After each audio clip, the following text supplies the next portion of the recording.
All right, it's 6 o'clock. So those of you who are here, I appreciate you being here and being on time. So thank you for that.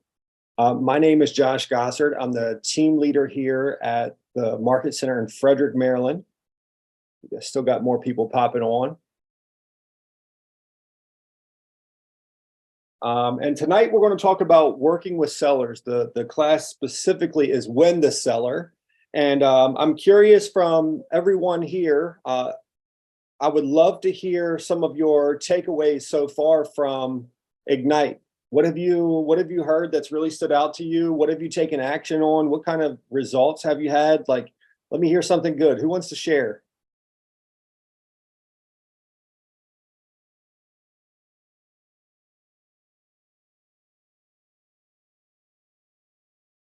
Not everybody all at once.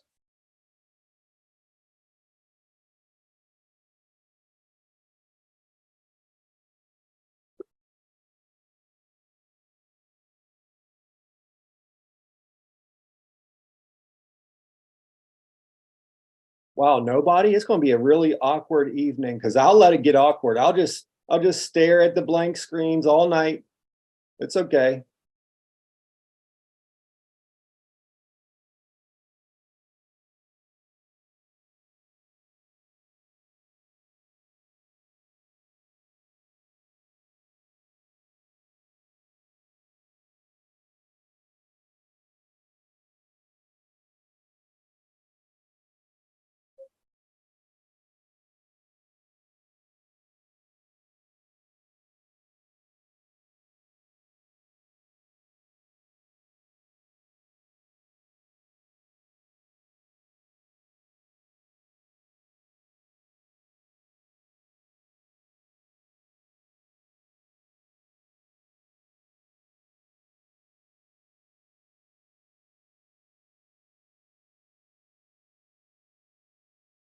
I don't know if any of the other instructors have shared this with you guys or not, but we have this saying. I first heard it from Bold. I don't know if you guys have heard of Bold or know what Bold is. Bold is one of our flagship coaching programs. It's 8 weeks long. It's one day a week for 8 weeks. There's a break in the middle somewhere, and it's a whole day. And one of the sayings is, how you participate here is how you participate everywhere. So if you're here tonight and spending the time on this class, I would imagine that you want to get maximum value from the time that you're going to invest here. And the way that you're going to do that is by actually engaging, interacting, being a part of the conversation. I can preach till I'm blue in the face, and for all that, we could just send recordings, record this content, and send it out. But I'd love to get some interaction and some participation and make this more of a conversation than just Josh lecturing.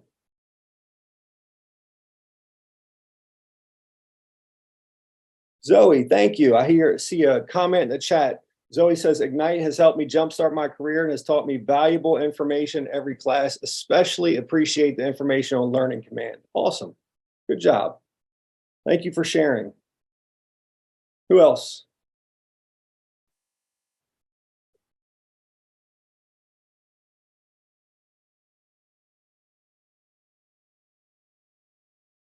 Has anyone taken action on anything you've learned and gotten results? Have you gotten any results yet? Who has results?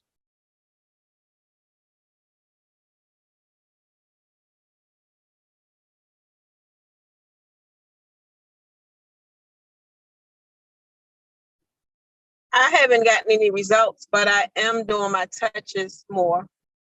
I love that, Kim. And how's that going? Okay. I just been like reaching out to Facebook friends, like inboxing, DMing. So it sounds like you're following the what is it, the success action plan? Is that what you're doing? Yes, the 19 touches. Yes, perfect. I love that. I was actually going to talk about that. Is anyone else following that? Is anyone else doing the activities, the daily homework?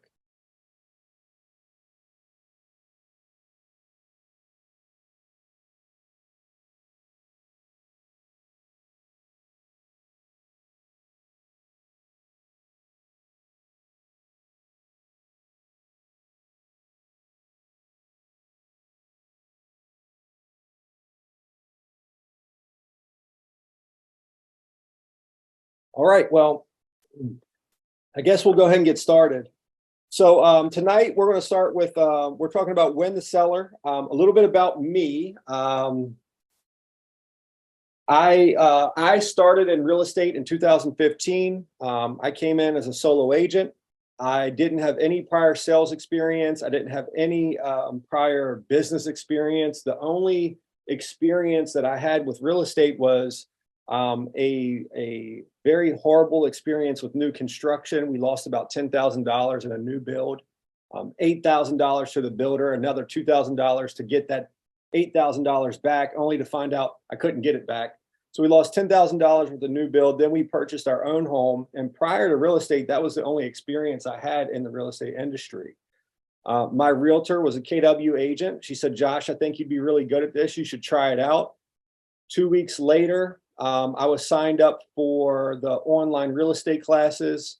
And then January 2015 is when I launched my career. In 2015, that first year, I closed 6 units. I sold 6 homes the first year.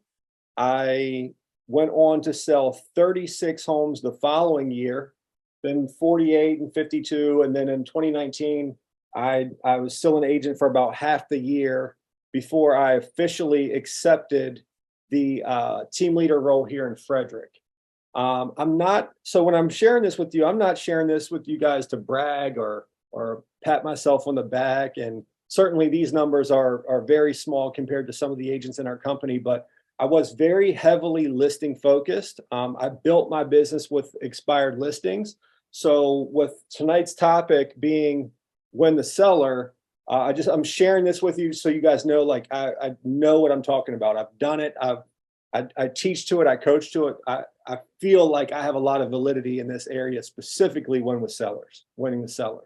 So who here has anyone here actually done any, like, I'm not sure. Oh, there, don't forget, you can follow me on Instagram, _Josh G. I'm dropping a lot of like quick tips for realtors, business, mindset, that type of stuff. So go check out the Instagram page and follow that there. With you guys, I imagine the majority of you are newer. Has anyone here worked with a seller yet at all? Just drop a Y in the comments or an N in the comments for yes or no. Cesar, I can see you shaking your head no. Kim Kyle says yes.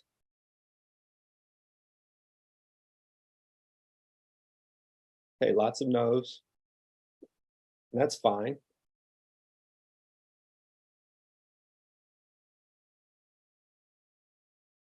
Kim Kyle, how long have you been in the business? How long have you been active? About a month, a little over a month. Like I started like mid-April. Oh, wait, no, I started, can you hear me? Yes, I can. I started, a little over a month. It was like end of March I started. Okay, congratulations. And you already have a seller? I am working with a seller right now. Okay. I am working on a property. It's to be listed the beginning of June right now because we're getting the tenants out and then we're going to list the property. Excellent. Congratulations. Thank you. Cool. Awesome. I didn't realize you were driving. I'm glad you came off mute so you could talk rather than text in the comments. Yeah, no, it was, I'm sorry, I would have texted it, but I'm like trying. It's all right. It's all right. Okay, so looks like from the folks that have responded, Kim, I think you're the only one that's been working with any sellers, and that's okay. Like this class, you guys know this class is designed for newer agents, so that's all right. I was just wondering if anybody had any experience so far. So tonight we're talking about Win the Seller, as we discussed. We're going to jump in and discuss defining A sellers. Last night, Matt was teaching Win the Buyer, and I believe you guys discussed A buyers. Is that correct? Was anyone on last night? Did you discuss A buyers? We discussed that on, I think Tuesday night, didn't we? Tuesday. Okay. And who Tuesday, remembers? yeah. Does anyone remember what an A buyer is? See, Vanessa, she says yes. Thank you, Vanessa. Who remembers what an A buyer is? I just realized I'm not even sharing the screen. Oh my goodness. About this. There we go.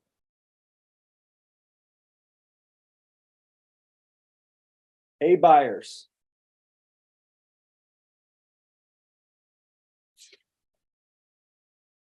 So an A buyer is a buyer who's ready to transact within the next 14 days. And that's the same thing with the seller. An A seller is someone who's ready to transact within the next 14 days, ready to put their house active on the market. They're ready to go. Obviously, in real estate, we want to spend as much time as we can with more A qualified clients, whether it's buyers or sellers. Those are the people we want to spend our majority of our time with. So we'll be talking about defining A sellers, working with A sellers, getting the appointment, the pre-listing packet, the listing appointment, the listing agreement.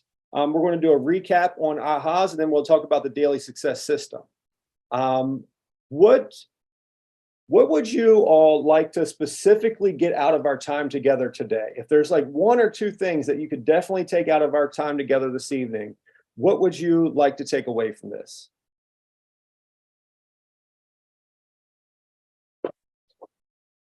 This helps me figure out where you guys are at in the process. I'm sorry, go ahead. The lead for sellers. Leads for sellers? Yes. Okay, so leads. What else? Scripts. Listing agreements. Getting the listing agreement signed? Yes, I'm reviewing it a little bit. I haven't done any, so. Okay. And somebody said scripts, I believe. Using the MLS. So using the MLS, getting listing signed. I'm going to put /scripts because that's a lot of scripts. What else? I would say what would be the most valuable information for the seller to be giving them? Ooh, perfect. So info, what do sellers want?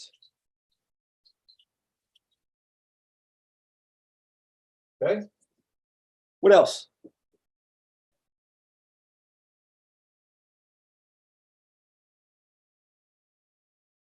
Someone who said using the MLS, I'd like some clarity on that. When you say using the MLS, what specifically are you looking for there?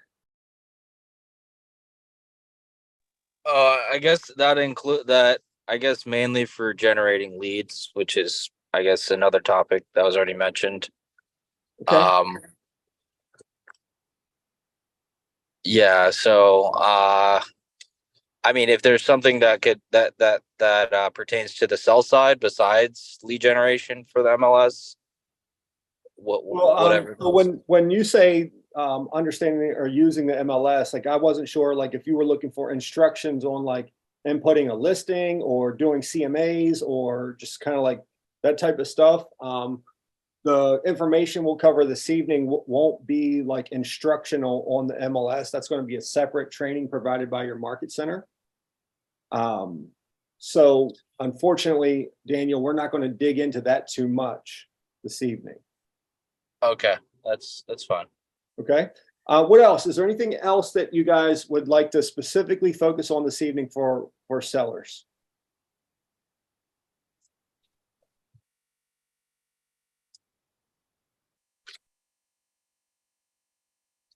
All right, we'll get going. Were you going to say something else?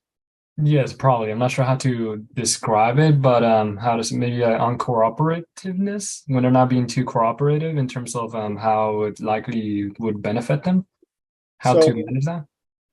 Handling objections. Yes, likely. That's the word. Victoria says home prep. Okay, so home prep. We'll go up here, scripts and objections. All right. Okay, you guys ready to get started? I will take that as a yes. All right. So says here, this is a quote from Gary Keller from the Millionaire Real Estate Agent. I don't know what happened there. While leads are vital to your sales business, seller listings are critical to your ability to build it to its highest level with the lowest cost and the highest net. Who knows why sellers are critical with the highest level, with the lowest cost and the highest net? Who has some ideas around this? I guess with the lowest cost, maybe with the gas and mileage, and you get the highest because you don't have to do a lot of driving, showing any houses because you're selling it. And maybe like the highest net is that the same reason you're not putting out a lot of money, tooting buyers all over the place. So the sellers, that's all you're doing is listing and pretty much telling the seller what they need to do to get the highest cost for their home. Yes, precisely. That's definitely part of it. What else? Thank you for that. You're also getting buyers with listings. Yes. Is that Stephanie? Yes. I'm going through the names, trying to catch the name as it lights up green for whoever's talking. So yes, Stephanie, you get business. So when I got started in the industry, I focused very, very, very heavily on seller listings. For me, I couldn't figure out how to find a buyer without a product to sell. So when you have a product to sell, a listing, buyers magically appear out of thin air. And I'm not making this up. They'll call you on the sign. They'll reach out to you from Zillow. They'll reach out to you from internet marketing. They'll show up at your open house. So when you focus on the listing, you automatically attract buyers. You guys with me? Then, as some of you have shared, the amount of time that's involved with working a listing is very, very minimal compared to the amount of time that's involved with working with a buyer, especially in this market. Because as things are much more competitive, you're going to be showing a lot more homes and possibly writing a lot more offers. And then Victoria says, chances are another agent will sell the home. Yes, exactly. Yep, perfect. Has anyone ever, I've never gotten a phone call like, hey, I'm calling about that buyer you're working with. Nobody ever called and said that to me, but I would get calls all the time like, hey, I saw the listing at 123 Main Street. Can you tell me more about that? So yes, all of those things. You guys already know what an A buyer is. So the 3 L's of MREA: leads, listings, leverage. So leads turn to listings, listings turn to leverage. I don't want to bore you guys with this, but it's the next slide, so we're going to talk about it a little bit. Qualified sellers, of course, we already talked about that. A qualified seller, somebody that's ready to go in the first within the next 14 days. So here are some things. So to the point, the gentleman that talked about the amount of time involved with a buyer versus a seller, who was that?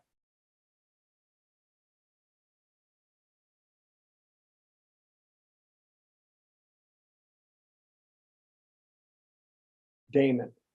Damon raised his hand. Damon, thank you. So Damon, you'll see here, volume on this slide, number 4. Volume. The MREA says that an agent will be managing sorry guys, I'm trying to manage 3 different screens here.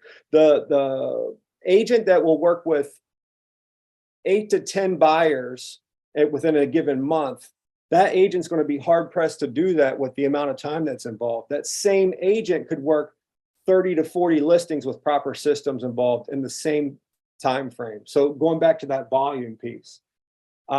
With sellers, you're on the front end of the pricing, meaning you get to control the price, right? Like if the buyer, you have more control over your price point when working with listings. You guys know what I mean by that?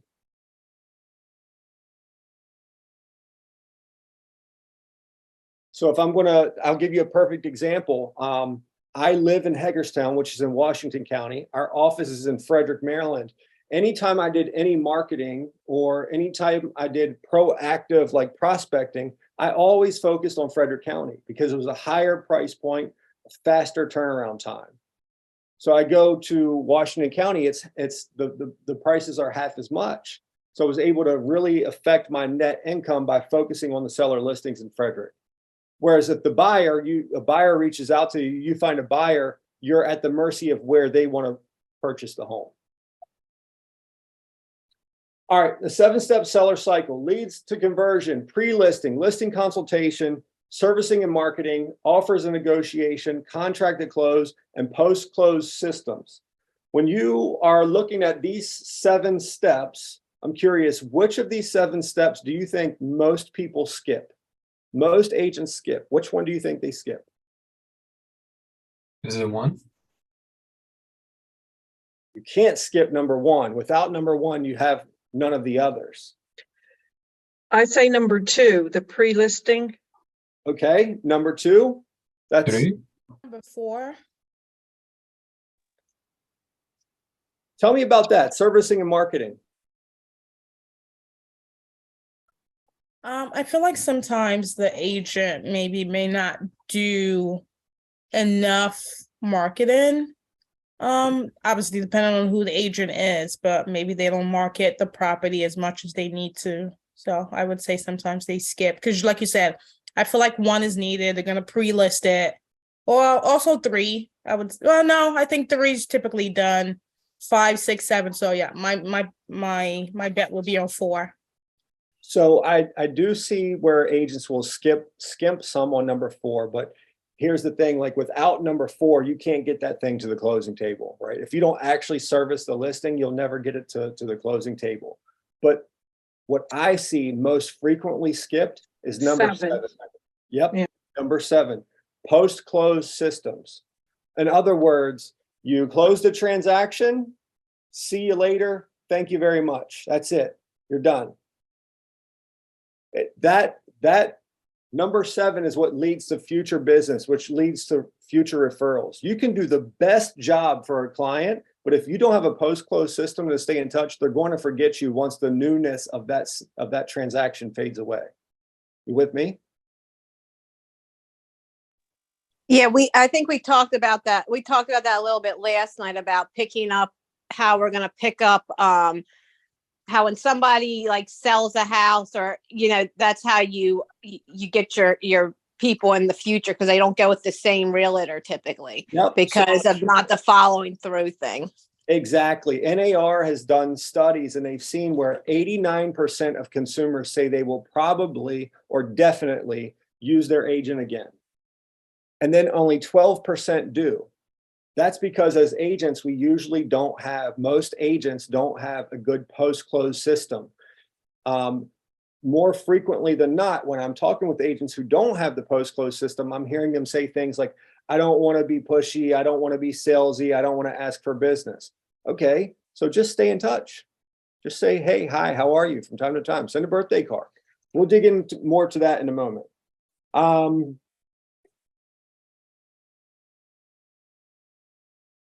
Leads, getting the agreement signed, scripts, objections. That starts here on page, I'm on page 15.12. If anyone's following along on the booklet, I'm on page 15.12. Keys to converting your A sellers. Catch up on the slides. Bear with me here, everyone. So you'll see here on the page, respond right away to lead inquiries. I think that's pretty self-explanatory for the most part. I would say I would add to that, reply frequently to lead inquiries.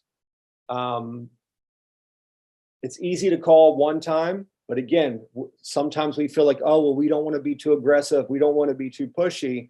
Don't let that start to get into your head. Like follow up, follow up, follow up, follow up, right? You with me? Most consumers only think about real estate for a few minutes a day. While we think about it all day long, they're only thinking about it a few minutes of the day. So it's not as high of a priority for them. You have to catch them when they're ready. Follow up, follow up, follow up, follow up. Number 2, get valid and complete contact information, save it to Command and create an opportunity. Everyone's using Command, yes? Yes. Yes. Okay, awesome. Perfect. And these slides have a mind of their own this evening.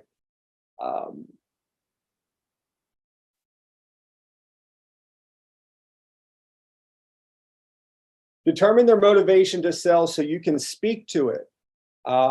Guys, I can't stress this one enough. In this market right now, in the market we were in, clients had a positive outlook for market expectations and their personal motivation. Now, with the market the way that it is right now, with the interest rates where they are, they have a negative perspective, a negative outlook on market conditions and their personal motivation. So really the only thing that's working in their favor of moving is their personal motivation. It's really, really, really important for us to be dialed in on that and truly understand what it means for them to make a move. Questions about that so far?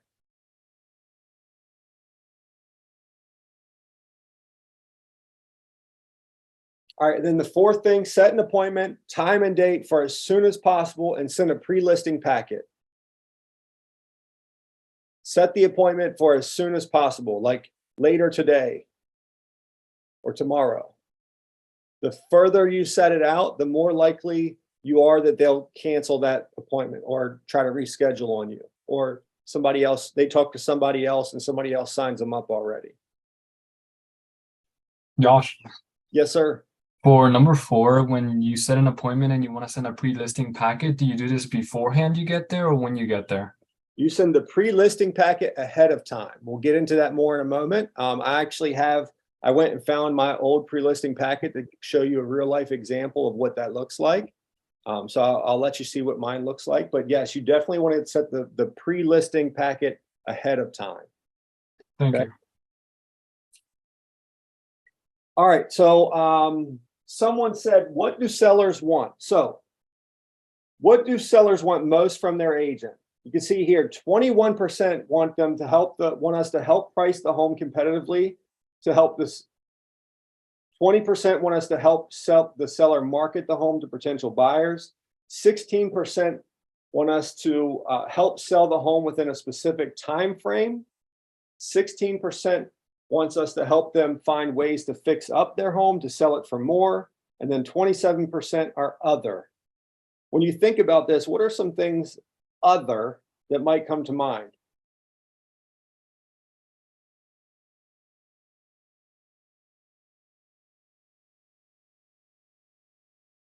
Keeping it silent? Sorry, what was that? I'm not sure how to describe it. Maybe keeping it silent, not making a big announcement, not make it too noticeable, perhaps. Maybe requests that they're asking for. The sale? Yes, I'm not sure what the other could be. That's the thing. So I'm just saying something out of random. Maybe. Well, so when I'm looking at this, some things that come to my mind for other would be like terms, right? Like a rent back, post-close occupancy, right? Diamond, thank you for coming off or coming on the camera. Thank you. What was the post? So post-close systems is staying in touch, but so like I said, like terms of the contract, like maybe they don't want inspections, or maybe they want to be able to do a post-close occupancy, so they want to stay in the house after the settlement for a period of time. Those are some examples of other things. But so when you're looking at this, what would you want to communicate to a seller?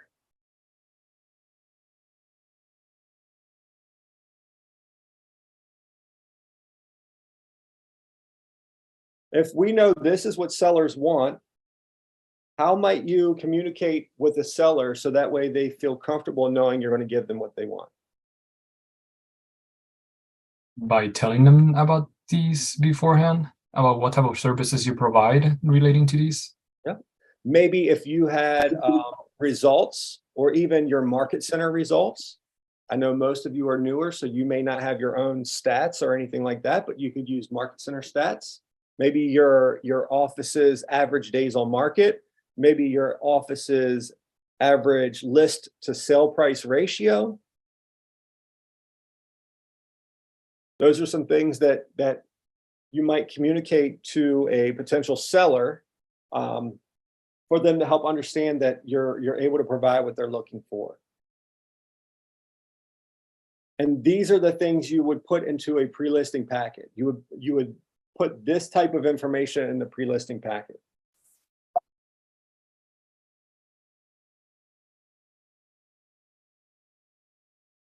Question so far? In terms of this, with the seller wanting something from the agent, is this something that automatically comes up when the agent goes and try contacting the seller, or the seller usually goes and finds an agent with expectations beforehand? So think of this, these are great questions, Cesar, thank you. So you'll think of this as like, it's like, you know that the sellers want this information. You know that a seller wants you to do these things, wants you to provide these things. So when you go in and you're having a conversation with the seller, you'll make sure you frame your conversation around what they want. Just like when you're, like if you set an appointment today, right? So today's Thursday. Let's say the soonest they were available is next Thursday, okay? So you're going to want to communicate with them from between now and next Thursday when you actually meet there. You don't want to just like have it be silent, radio silent between now and then. So in the meantime, between now and then, I could tailor communication, maybe emails or text messages or Facebook messages or Facebook ads directed directly towards them to show them how I do these things, right? So it might be, again, I mentioned the market stats. It might be like, hey, did you know that our sellers on average get their house under contract within 6 days? Right? That might be one thing. Hey, did you know that on average, our sellers earn 10% more in the sale of their house when they follow our guidance on making home repairs? I'm just kind of shooting from the hip here, but you would want to make sure you're communicating correct information, but that's some examples of some things you might send or share to tailor to what they're looking for. You know the seller wants these things. Okay? Thank you. You're welcome. Any other questions?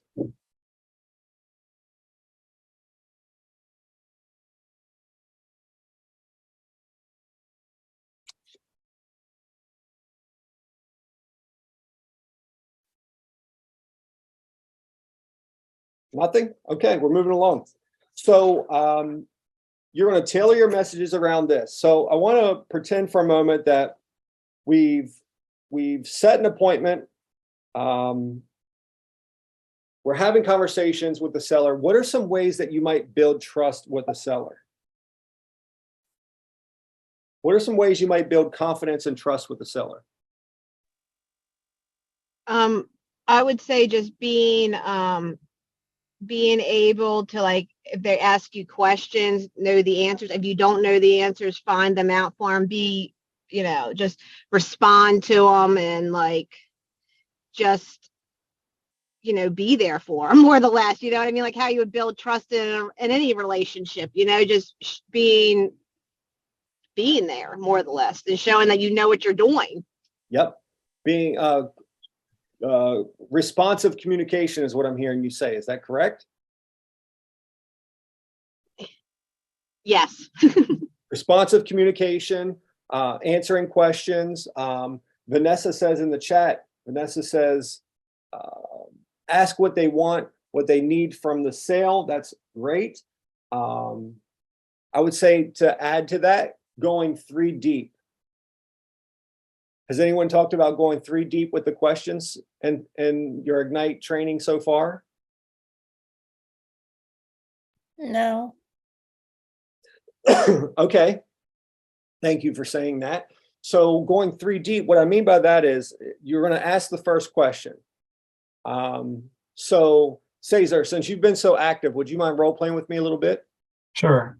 So I'm going to ask you, Cesar, tell me, what's causing you to want to sell the house? Well, the neighborhood has been changing. It's started to get a little bit more noisier than it usually has to, at least for the last couple of years. So I wanted to see if I could be able to find a better area to go at. Okay, so it sounds like you might be looking for a quieter area. Is that correct? Correct. That's correct. have you found, okay, so I confirmed his question, right? Is there any areas in particular you have in mind?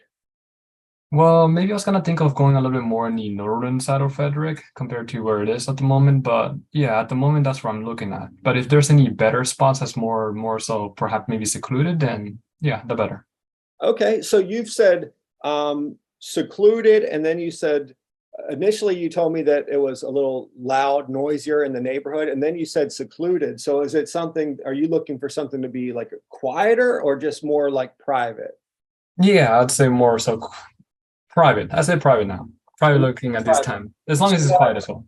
See how I'm asking, like I'm demonstrating to Cesar that I'm actually listening to what he's saying. I'm repeating it back, reframing, and going deep with following up with additional questions.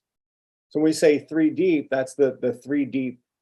When they give you another answer, ask another question, peel back another layer, peel back another layer. And when you're asking these questions, you'll want to peel back layers until you start to get to emotion, right? So I'm going to keep asking Cesar, well, what's important? Like, that sounds pretty important. What's important to you about that? Why is that important? Well, I just like to have time to be able to think for myself, at least also feel safe in some case. So safety, that sounds pretty important. Cesar, who else lives in the home with you?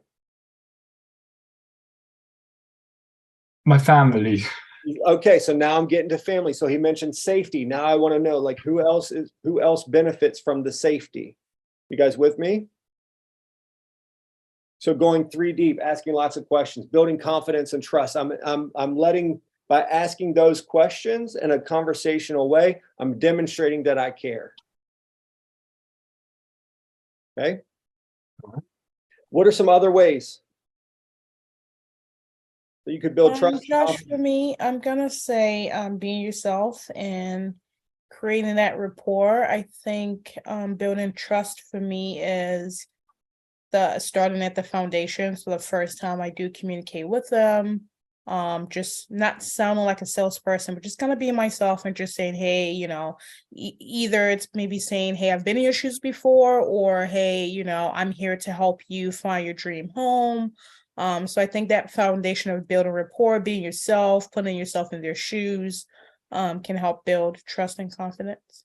I love that you said building rapport, Kate, because with building rapport, there's so many things that go into that. Have you guys talked about mirroring and matching yet? I'm gonna say no, but Josh, I'll be honest with you. The 3 deeps, we did talk about that, but it wasn't mentioned as 3 deeps. So Okay.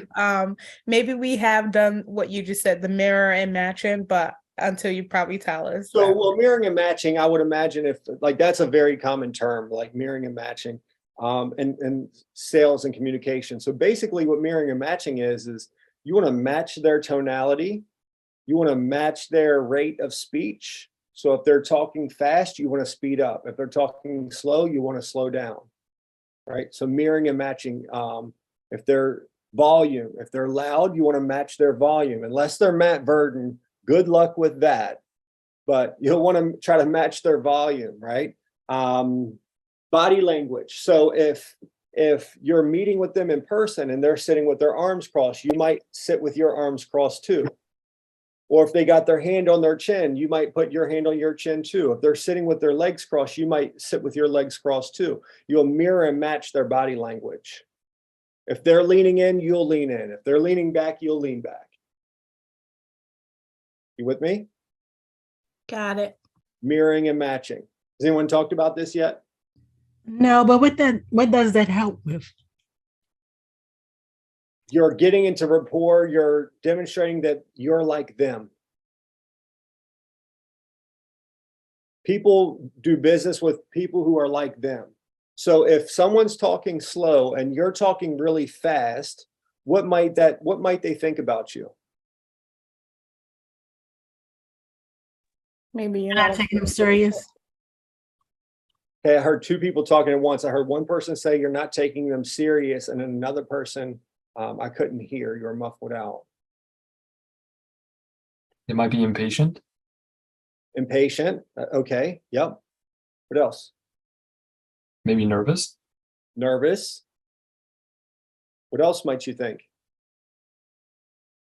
Slick salesperson, Victoria Gaines, slick salesperson who is about getting a sale. Yes. Slick's like, the snake oil salesperson, the person who's trying to pull a fast one.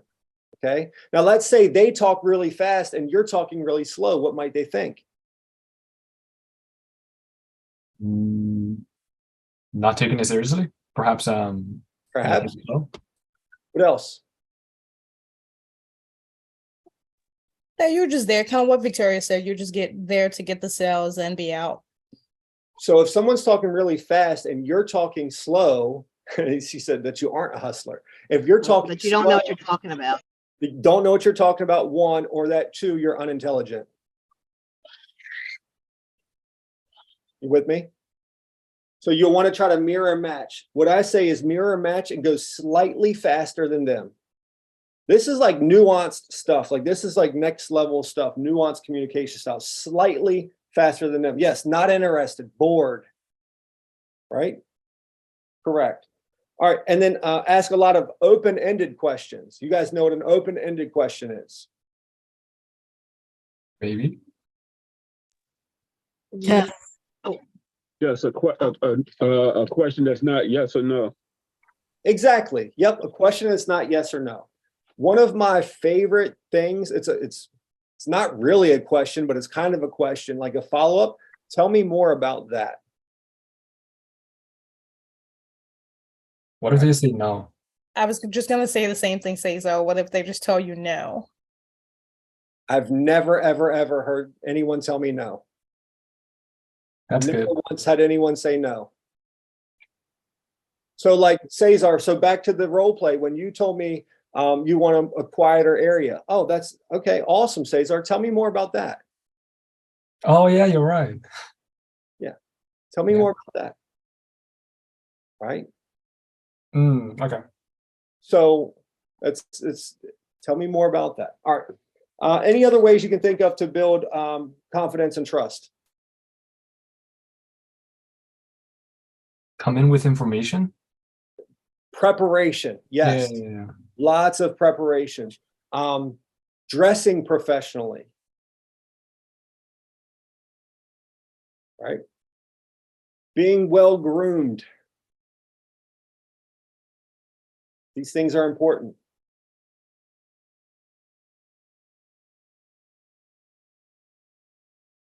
Anything else?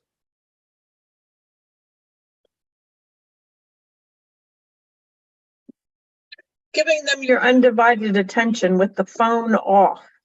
Yes, yes, yes. Awesome. All right. Want to move on to close to appointment tactics. So you're having a conversation with someone, you're ready to go in for the close to get the appointment. What are some things you might say to try to get the appointment?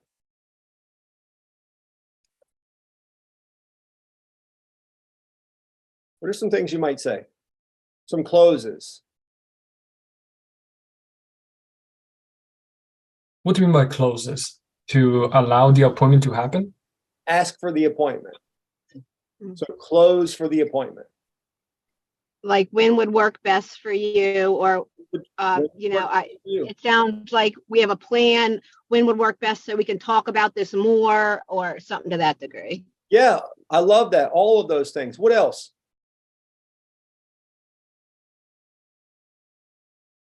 Giving them the feeling like it's their option still. So if I were to tell them, let's go see what your home is like, and you still have, and you can just tell me that if you don't want me to do a service for you, you can just tell me to go.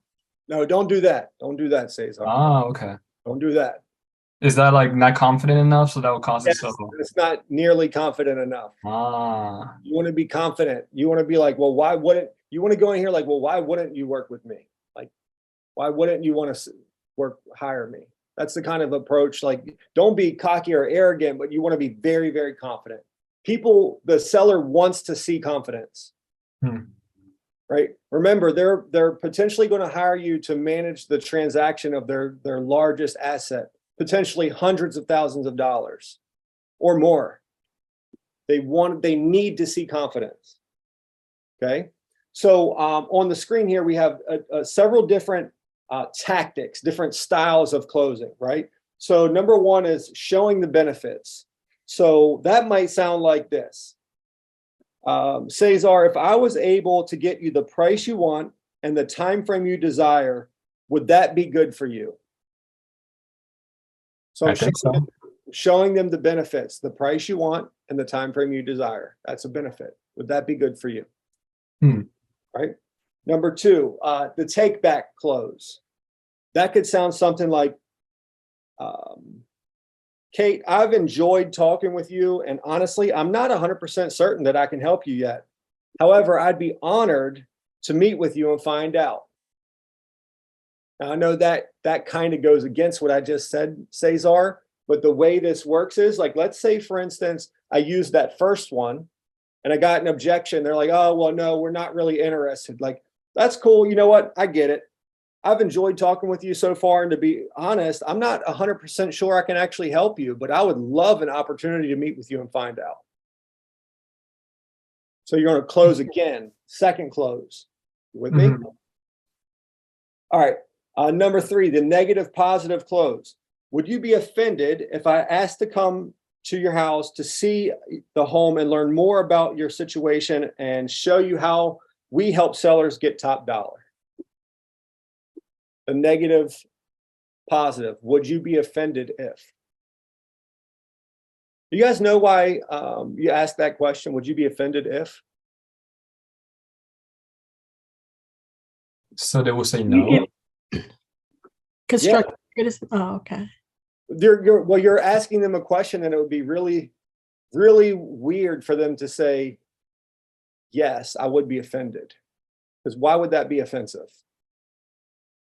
Right? So you're getting them to essentially agree to what you want to do. Come out and take a look at the home. All right. Give them what they're looking for. So that one would sound like, let's get together so we can discuss pricing, marketing, and commission. Because if this comes after you've already had a conversation and you find out what's important to them, they're going to more often than not, price, marketing, and commission. Those are the three things that are like really big they want to talk about.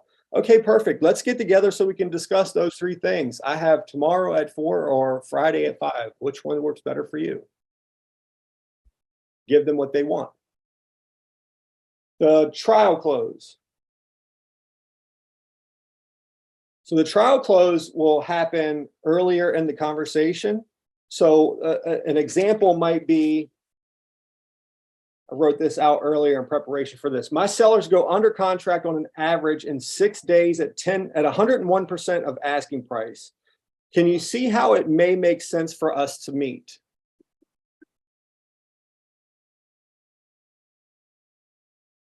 Yeah, it might make sense. Okay, perfect. Close for the appointment. Okay. Assumptive close. You're having a conversation, things are going good. You know what, Kim? It sounds like I should come out to the house to see the property, and so I can share with you how we're able to help our sellers get top dollar in the least amount of time. Would that be helpful for you? Right? And then tie downs. Oh, assumptive closes. This is really important too. I'm going to jump to the listing presentation. When you're in the listing presentation and you're walking them through your services, I want you to talk about it as if you're already doing it, or if you already have it. When we schedule the photographer to come out, you know what? After we sign the agreement, my assistant's going to do A, B, C, X, Y, Z. Right? You're speaking as if you're assuming that they're going to list with you. You're assuming it's already done.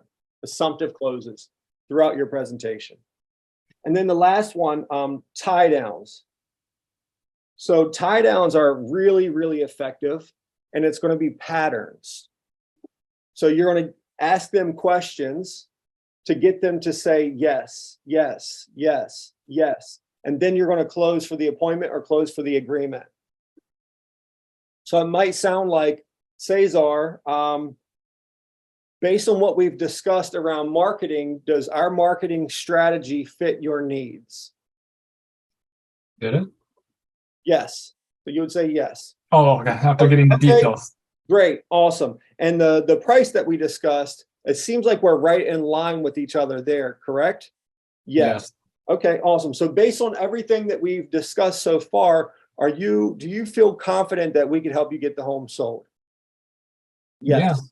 Okay, cool. Are you ready to get started? Close. Yes.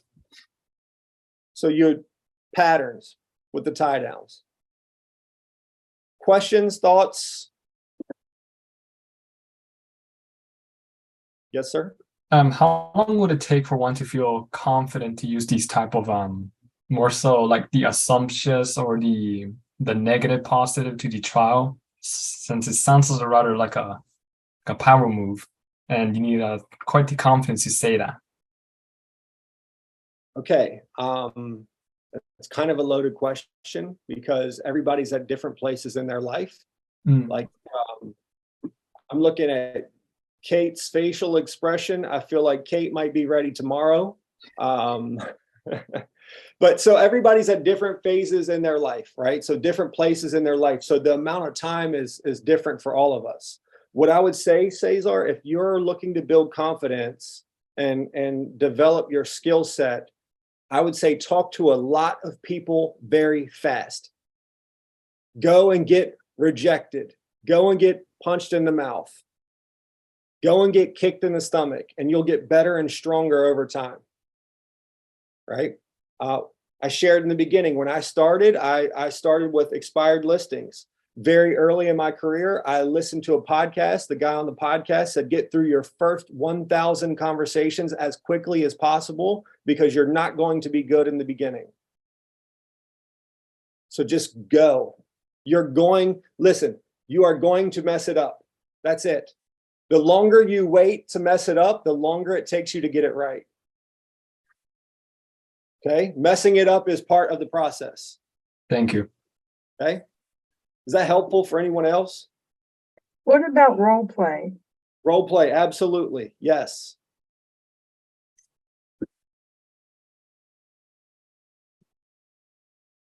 Did you have a more specific question, Stephanie? Well, no, we talked about that a little bit last night. But I just wondered how you felt like talking to each other and role playing. Absolutely. Yes, Okay. absolutely. What I would do is I would find a role play partner who has experience with whatever I want to role play. For instance, I might not role play expired listing scripts with someone who doesn't have experience with expired listings. I might not role play for sale by owner scripts with somebody who doesn't have experience with for sale by owners. Oh, you want to role play with somebody that already is good at it. So when I'm doing these things, I think of good, better, and best, right? Okay. Good would just be going and taking action. That's good. That's better than most people, actually. Better Okay. would be role playing with anyone, right? Best would be role playing with someone with experience and exactly what you're trying to do. Okay. You with me? Yes. So taking action is better than not taking action at all. Ideally, you would want to practice with someone who has the experience and take action. Right. All right. Other questions?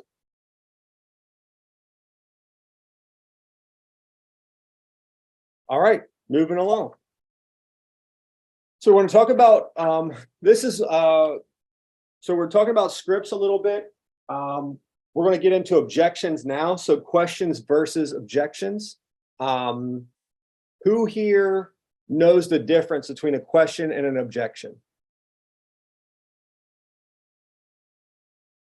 Or can give me some examples of a question versus an objection? A question would be like, how long will it take to sell this house? we'll just say.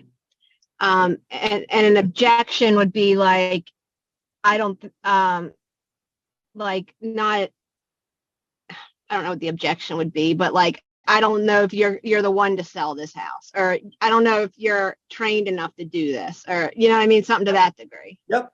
How about this example? What's your commission? That's a question, right? The other agent said they would do it for less commission. That's an objection. So Josh, could you say a question is more of a request for information and maybe an objection is more of a statement, or like? Yes, yes, yes. Objection is like think of objection almost as a disagreement. Okay. I want to wait for the market to change. I want to wait until, you know. Yep. Bingo. What else? Are you guys, who's making calls and having conversations right now? Like, what are some of the objections like you're actually facing right now? Not what you think you would face, but what you're actually running into, what you're actually hearing. I've heard a lot of the market, the way the market is right now. And that's why we don't want to do, you know, because of the interest rates and that type of thing. Is that from buyers or sellers? From buyers more than sellers. Okay. But I mean, even so, I've talked to people that are like, well, if I sell my house, I'm still going to have to go buy a house, and and the interest rate thing, you know what I mean? It's like a double-edged sword almost. Perfect. I love this. All right. So can I help all of you with this conversation real quick? Because I do feel like this is really important. I would like as much participation as possible right now, because I'm going to ask a question. We're all going to learn from this. In the chat, I'm going to ask a question. I want you to put your answer in the chat. So I'm going to ask you, why do people buy and sell homes? Why do people buy and sell homes? Drop it in the chat.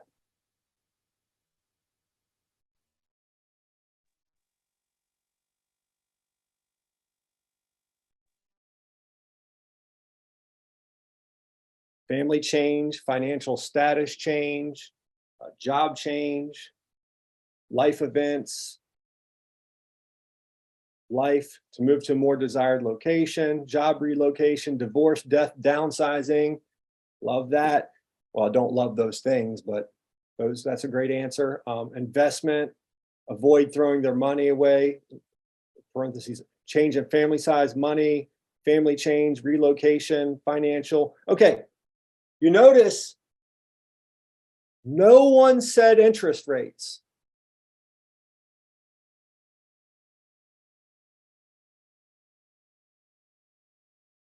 No one said interest rates is why people buy and sell homes.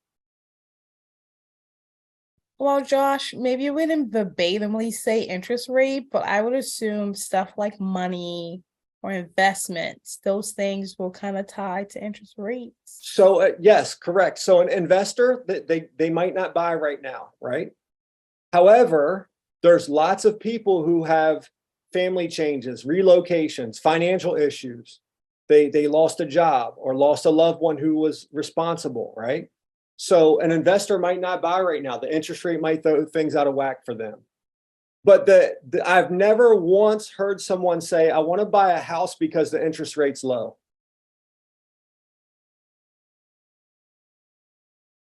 I've heard people say they want to buy a house because here's one. Okay, here's a great one. This is perfect. The person wants to change school districts, right? In a good market with good interest rates, okay, cool. Let's go do that. But the seller now who has a 2% or a 2.5% or a 3% mortgage might not be so inclined to get rid of that to go relocate for a new school district and buy into a higher interest rate. You with me? Is this making sense at all? It's really hard to judge when I only have three faces. It is, Josh. It is. I think a lot also that I'm running into is because the interest rates were everything was so low, back a couple years ago, and people were like, oh, it was at 3% or 4% or whatever it was at, a few years back. Everybody's hoping that it falls back into that category, Yes. So I think over time, you'll see that this gets better over time because people get more used to it. It becomes more normal. Right now, we're still seeing a little bit of shock from the change, but the longer this drags out, the more normal it will be. I don't want to get too hung up here because we still have a good bit of stuff to cover and we're about halfway through our time together. But I would challenge each of you to find Gary Keller's vision speech from Family Reunion. Find that. The team, him, Jay, Ruben, those guys really dug deep on a lot of different slides and stats and conversations and perspective. And it really helped me a lot even. Right. They really help with that. If you watch that, I want to say it's about an hour and a half long, but I promise you it's worth it. I promise you that's a good use of your time. What's it called? No, it'll be his vision speech. Cesar, I have actually, you know what? Here's what I'll do. All right. I'll stop the screen share. Bear with me here, everybody. I'm going to drop it in the chat. Bear with me just a second. I just shared it with someone today.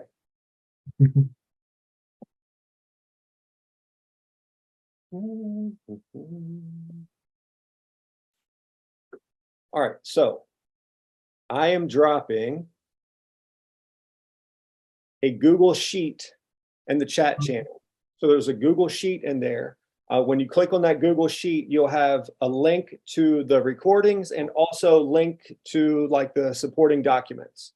So there's slides, there's like all these playbooks, I'm sure you've probably seen the social media playbook, all the playbooks, all that stuff is there and you can access it. Thank you. You're welcome. There's a ton of good stuff there. You're welcome, Kim. I want to go back to sharing.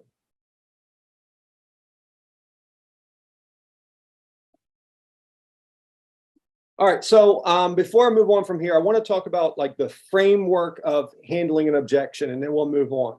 So there's a little bit of a method. Well, not a little bit. There is a method to handling the objection. Okay, so someone gives you an objection. You want to restate the objection in a positive way. Okay, so someone just told me that my commission rate's too high. Oh, you know what? I really appreciate you sharing that with me. It sounds like commission is important, correct? So I'm confirming the commission rate, and I'm going to do it positively. I'm not going to be combative. I'm not going to be argumentative. I'm just going to keep cool as a cucumber. All right, I want to smile and nod and be friendly and calm, even if you're on the phone. Smile and nod, friendly and calm. Good posture. When you're down and like don't have good posture, it comes through on the phone. Okay, smile, confirm, all that. Isolate the objection. Cesar, you're saying that the commission rate is an issue for you other than commission. Is there any other reason we wouldn't meet? I don't have an understanding as to what it is that you would do. Okay, so commission and marketing sounds like it's really important to you. Is there any other reason we wouldn't meet? See, what would happen if I handled that commission situation? Now I got to come back and handle the marketing conversation, the servicing conversation. So I'm going to say, other than commission and other than marketing, is there any other reason we wouldn't meet? Time. Schedule. Your schedule, is it because your schedule's tight? Yes, very tight. Always in the morning. It's more so in the afternoon of night, probably 7.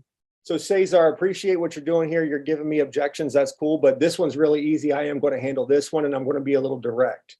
If you don't have time to meet with me, Cesar, I would imagine you don't have time to meet with anyone. And then I'm curious, how would you ever sell your house? I don't know. So see, that's where the confidence comes into play, right? Like Mhm. that's where confidence, like I would literally say that, like exactly that.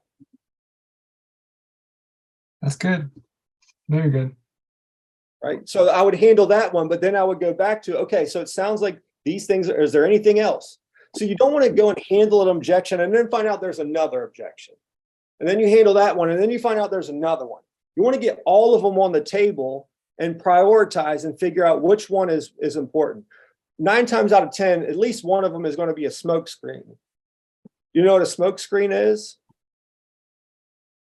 It's okay, but it's not. Some bogus thing they're telling you. Just some bogus thing that they're sharing. So Just something they come up with because they're scared or whatever. Yep, exactly. Exactly. Yep. So once you isolate, then you're going to handle the objection. When you handle the objection, you close for whatever you're asking for. You're going to close for the agreement or close for the appointment. Okay. I share all this stuff on my Instagram, like quick tips, all this stuff. So if you guys want to go see more stuff like that, you can go follow me on Instagram. Shameless plug. Don't be mad at me. Like I'm trying to get my followers up. Josh, I'm like literally looking at your Instagram and it is hilarious right now. I'll take that in as a good way. It is a good thing. I'm looking at one when you guys did the TikTok and you've got like a little boy at the end and he's like, what am I supposed to do? But That's I'm actually, gonna do that was me. something. Like, what am I supposed to do? That was me. Oh, okay. It was cute. So aha so far. What we've covered a lot of ground so far. What have you heard so far that stands out? Like, okay, this is good. This was worth my time this evening. Have you had anything like that so far? There's always a way. There's always a way. Yes. I like that you the 3 questions thing. Even though I've heard, I never realized it. Like you kind of explained it. So I would imagine somewhere in the contents here, or somewhere, if you haven't seen it yet, somewhere in your real estate education journey, you will see a script book. You will see a seller lead sheet. You will see a buyer lead sheet. Those things are one question. Don't just stop at the one question. You'll ask that one question and then ask follow-up, follow-up, follow-up, and try to go deep. Now, you won't do that on every question, but you'll start to get a feel for it once you start to have a conversation. You'll be able to know, the more often you do this, you'll be able to know where to dig and where not to dig, right? I love that. Thank you for sharing that, Kim. Anyone else? Any ahas so far? For me, I'm gonna say the build-in confidence and trust. I think that's key for me. As I mentioned earlier, I think that's the foundation. So that was a good one for me. Okay. I would just like to say, get out the 1,000 no's. Because when you lead generating, you hear, so yes. that was the key for me. Yes. A gentleman asked me today, a new agent considering our company. He said, Josh, what do you think is the best attribute for a new real estate agent? I said, the ability to get punched in the mouth and keep going. Just keep going, keep going, keep going. Like you're going to fumble through it. It's okay. I did too. I still do. It's okay.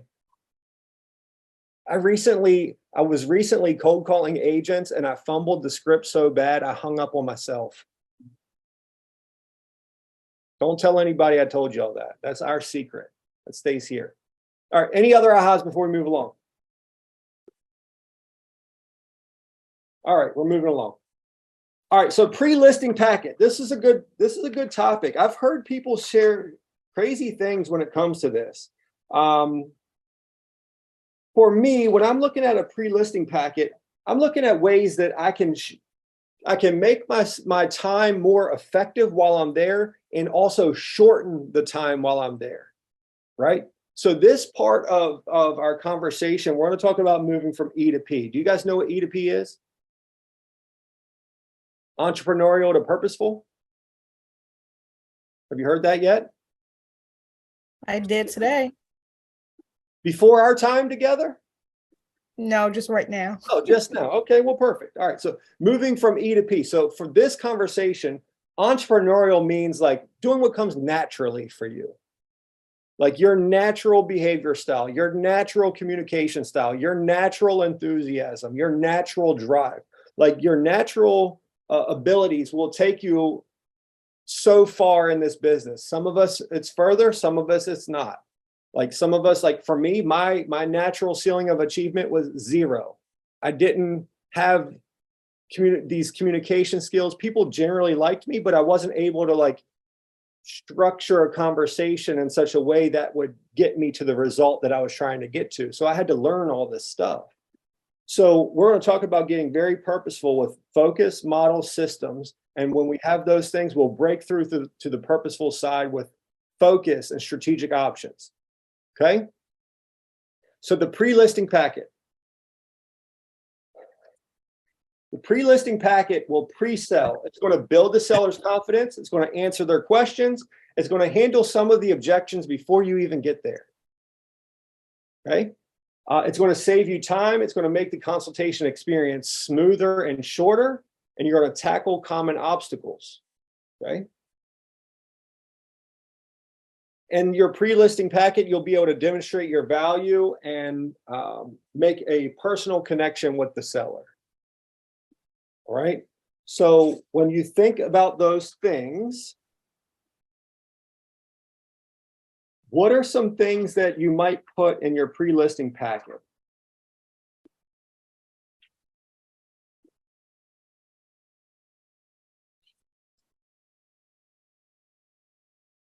How does that we do the listings? How we show it in the market? Okay, so marketing, your marketing strategy, is that what you're saying? Yes, marketing Okay. strategy. What else? For me, some of their likes and dislikes, like what are the 3 or 5 deal breakers for them, or what are their 5 must-have? So those will be things that you discuss when you go on the listing presentation. Okay. Okay, so these slides. Victoria says a short bio, market stats, and CMAs. So I would be okay with the first 2. I would not include a CMA in the pre-listing packet. Anybody want to take a guess why? Then they can keep it for themselves. That's one reason.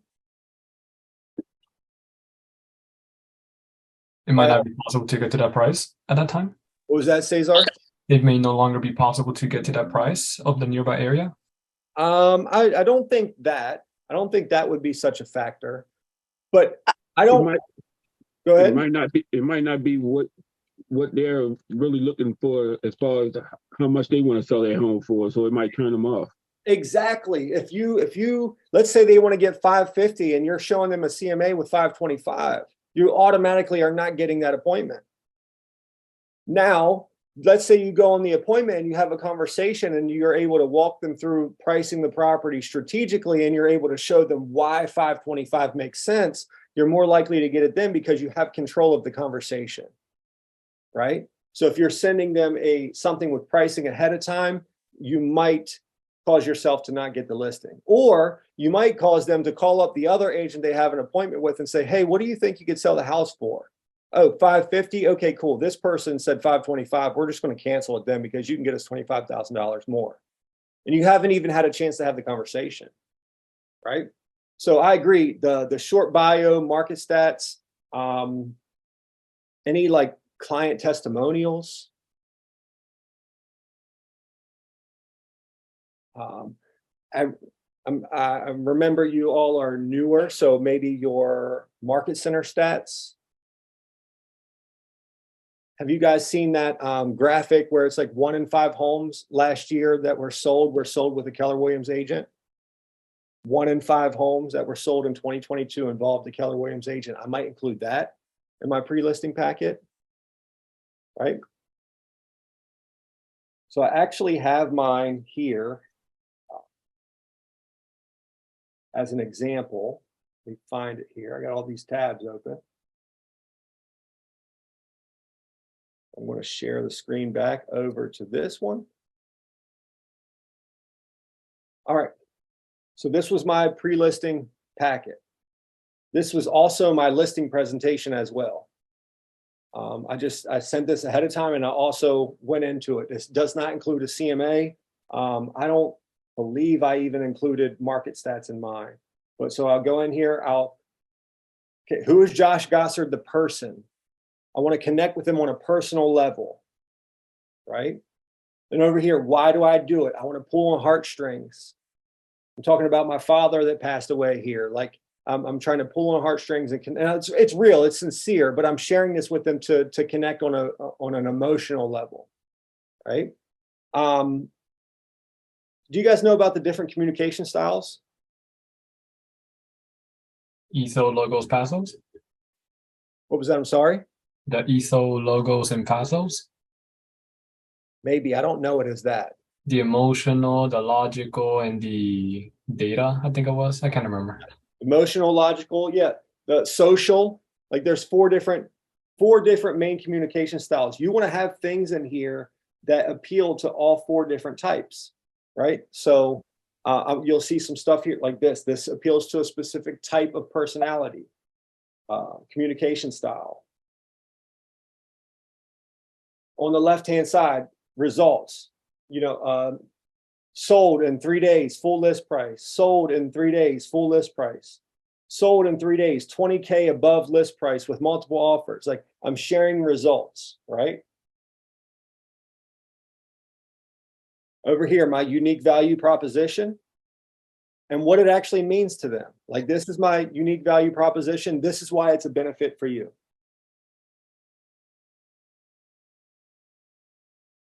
I'm introducing them to my assistant up front. Like I want you to know, like right away, once we go under contract, I've hired her to take care of the process. She's an expert. Okay. I want to talk about my promise to our clients to deliver a 10+ customer experience. We're committed to creating this great experience for them. Okay. Anything stand out so far?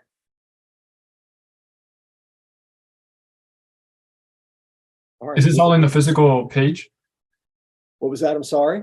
Is this all in a physical file where you got a folder and you have it on paper and you use? Yep. So I'm going to take this, I'm going to email it ahead of time, and I'm going to bring it with me in a folder, and I'm going to present it. I'm not going to present the whole thing to every person.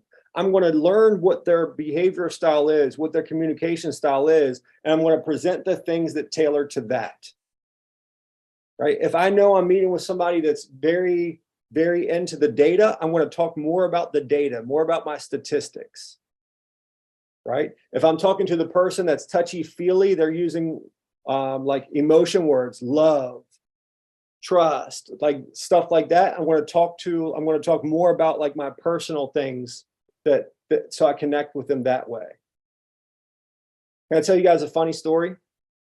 So one time I went on this appointment, and I'm doing my thing. It was an expired listing. I'm doing my thing.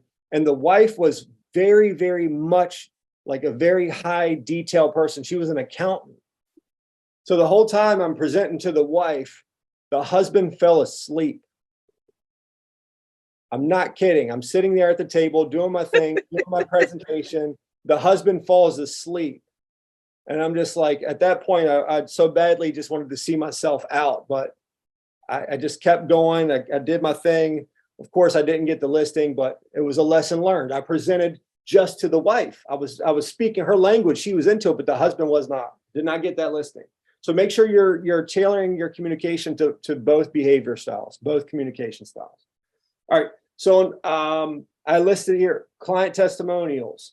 Over here, like I showed before and after. So I worked a lot of expired listings. So this was the last listings or last agent's listing photo. This is my listing photo. The same exact room with staging and professional photos before and after. Now, even if this wasn't an expired listing, can you see how this would build confidence in a seller? Okay. On the left-hand side, I'm going to talk about my marketing strategy. I'm not going to list my whole marketing strategy. See here, it's bright red. The following are just a few pieces from our marketing plan, from my marketing plan. I'm not going to give them everything. I don't want them to take this and go to the other agent and say, okay, do you do more than this? Because they don't know everything that I do yet because I haven't been out there yet. All right. On the right-hand side here, my satisfaction guarantee. Do you want to know what my satisfaction guarantee was? 100. On your listing agreement, you have to put an expiration date and you have to put termination instructions. At this point in time, I signed my listing agreement for 6 months. Cancel at any time, no cost to you. Cancel immediately with written notice. In other words, you can email me today, and sometime before the day is over, before the clock strikes midnight, I will take that listing off the MLS. I'm not going to try to hold you to 2 weeks. I'm not going to charge you a fee because chances are if it's not working for you, it's not working for me. And I would say it just like that. If it's not, chances are if it's not working for you, it's not working for me. Okay. See, this is kind of old. Listing Associate of the Year 2017. Working with the Keller Williams professional here, like I'm selling the company a little bit. Another quick story. The first listing referral I got. So the first time a past client referred me to another listing, I'm all excited. It's my first referral listing. I've competed and won several times, but this is my first referral listing. I'm going in like, okay, yeah, this is nice. I'm going to go in here and sign them up and do my thing. Well, guess what? They're interviewing other agents. Well, the other agent talked about how awesome Long & Foster was. Our stats smash Long & Foster's, but I never talked about it because I've got this experience now under my belt. I've sold some houses. I've done some things. I got some cool reviews. I didn't talk about the company and I lost the listing. I'm like, all right, the company's going back in my listing presentation, putting it back in. Right? On the left-hand side, more promotion for Keller Williams. On the right-hand side, for sale by owner. I'm going to talk about it up front and early. I want to know if they're even considering it. What do you guys think about this? That's a great idea. Sometimes when I share this, people are like, well, why would you want to plant this seed? I'm like, well, look, if they're thinking about it, they're already thinking about it. Like 9 times out of 10, if a seller's thinking about selling their house, they've at least thought about doing it for sale by owner. They've at least considered it. Okay, let's talk about it. And then over here, questions to ask your agent. How many homes have you sold this year? Are you full-time or part-time? How many people do you talk to on a daily basis to find a buyer for my home? Are you an individual agent or do you work on a team? What is your policy on responding to phone calls, emails, text messages, right? And here's the thing, I'm planting these seeds. I'm telling them to ask these questions because I know the answers to these questions will be favorable for me. So if these questions are not favorable for you, find out which questions a seller should ask so that way the answers would be favorable for you. You with me? All right, that's it. The end of my pre-listing packet. Questions, comments, thoughts, concerns, disagreements, anything. Josh, Yes. can you possibly repeat what you said last time, saying I wasn't able to catch that? When you were on the last page of the presentation, you said something about present. I can't remember. I'm not sure if you could. I forget what I said now too. Yeah, that's all right. Then never mind. It was. I don't think it was that big deal. I'd say, but The for sale by owner. yeah, You were For talking sale by about, owner or the 100% satisfaction guarantee? the for sale for owner part. But then there was something that you said like that. I had a question, but then it seems that I forgot about it. Yeah, I can't seem to remember. So sorry about that. Yeah. It's okay. Sorry. What do you guys think so far? Like, is this helpful? Like, again, like I haven't taught a class on Zoom in so long, it's almost weird for me anymore. So it's like just trying to gauge the room here. Okay, Stephanie gives me a thumbs up. Okay, cool. So I didn't completely waste your evening. Josh, is Excellent. there limits to the pages that we should like? How many pages did you have on yours? Is there a minimum? So- Is there a maximum? Let me see here. So mine was 18 pages. Okay. So when I looked at the presentation here, so I'm on page 15.21. It says right in the middle, you should keep your pre-listing packet to less than 10 pages if possible. Mine has 18. Now, keep in mind, I haven't sold since 2019. I'm not actively selling. This was back in 2019 when I was using this. If I was doing this today, it would look very different. It would look like a lot more professional, edgy, sleek, you know, like all the stuff that you see in Command or on Canva. Like it would look a lot different. That was a great question.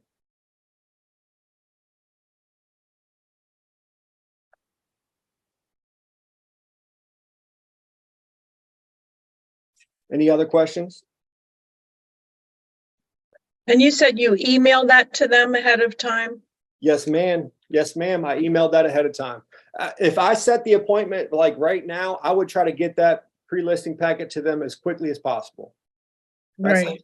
like I'm setting the appointment. I'm confirming the appointment. I'm going to let them know to look in there, be on the lookout in their email for this, and they're going to get it. I've heard people talk about delivering it, Mm-hmm. like having it delivered. Like even I've heard people talk about the law of reciprocity. Do you know what the law of reciprocity is? If you give people something, then they feel like they have to give you something back. They feel obligated to give you something back. So I've heard of people putting together like pre-listing boxes where it's like a little box with their pre-listing packet inside. There'd be like a branded coffee mug, a branded ink pen, some candy bars, or a teddy bear or whatever. Like I was never like that touchy-feely, but Mhm. it's the law of reciprocity, right? The law of reciprocity. That's what they're playing on there. But I would just email it. Okay. Other questions? So we should create our bio right now. Am I correct? So then you make it a listing, we already have it made.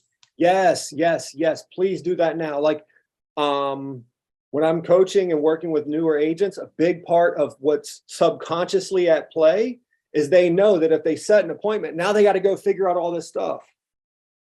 Right? Well, just go figure out all this stuff so you have it when you set an appointment. Right? And the cool thing about Command is when you go into Command, like there's already placeholders for what goes there. You just have to plug your information in. Is that in the smart hands? It's in Designs. Ooh, this one. Thanks. Yep, it's in Designs. So you'll go to Designs, you'll go to Print, you'll go to Seller, and then you'll see Presentations. All right, questions, thoughts? What do you guys got?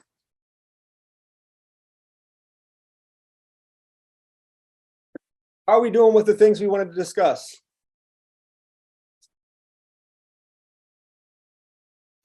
Great. Thumbs up. Good. All right, perfect. Okay, so you can find the slides again.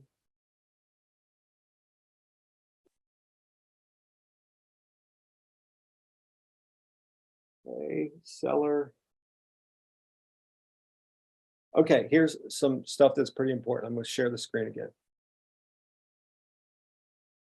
Back over here.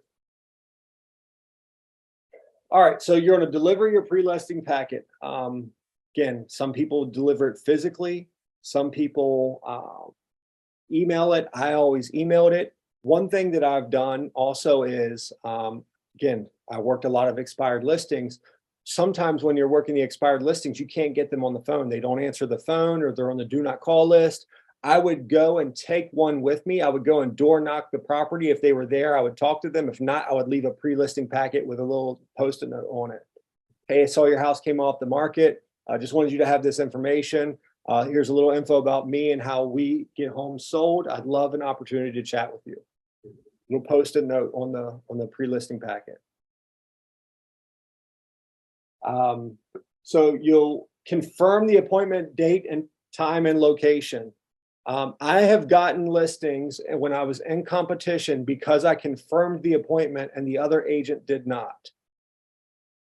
They literally said to one time, these sweet old women said to me one time, they were selling their mom's house. Their mom had passed away and they were selling their mom's house. They said, Josh, you called and confirmed the appointment with us and the other agent didn't.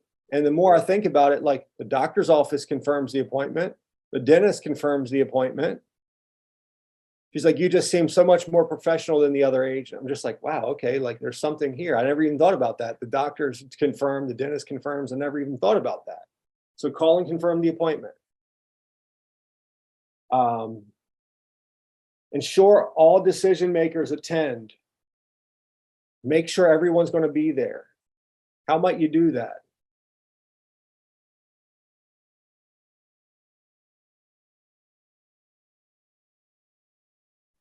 Ask them, find out a time that everyone will be home or, that is available for the meeting and just be like, I want to be able to sit down with everyone who's going to be included in this, So you ask, who lives there, who's going to be, who are the decision makers in this house? who's involved with the decision-making process? Yeah. So you've decided to sell, who's involved with the decision-making in the transaction?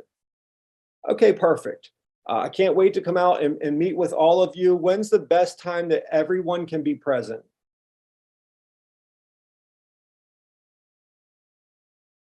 Complete and practice your listing presentation. Review the lead sheet. Arrive to the listing presentation in a professional manner, which means on time.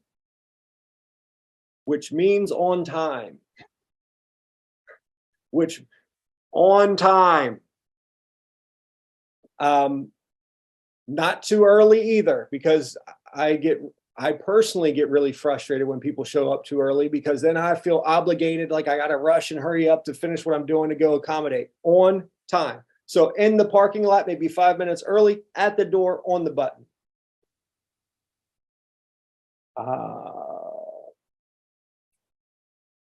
Anything else? Questions? Ahas? What's standing out?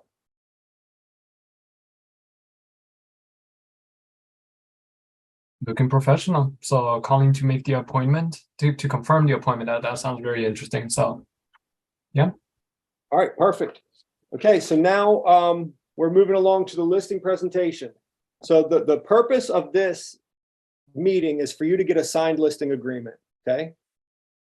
Make no mistake about this. The purpose of going to this appointment is to get a signed listing agreement, unless you choose not to take the listing, okay?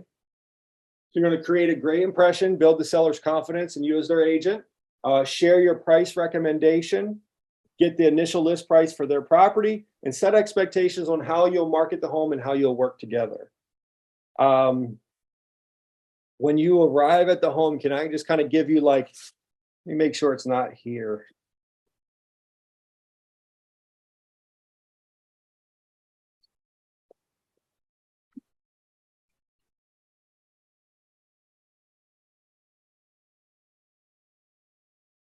Okay, so I want you guys to think about this. Kitchen, tour, kitchen.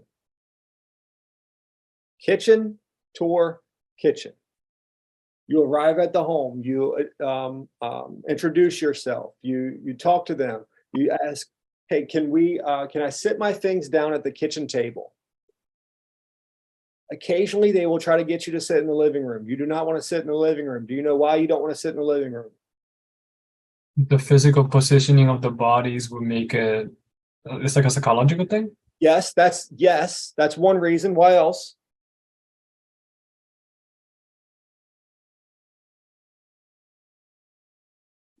Important decisions are made usually at the kitchen table. Kitchen counter. Really? Yep. Do you know why else? It's hard to sign paperwork on the couch. It's easy to say no when it's hard to sign the paperwork. And the kitchen is where you have friends and family. Yes, yes, that's where people gather. It's the heart of the home. Which reminds me of another thing. This is a little nuance. When you're talking with sellers, Mike says, what if they insist? I just saw this. Sabrina, do you mean what if they insist about the living room? Yes. Okay. So I'm curious, what do you guys think? What if they insist? What might you say?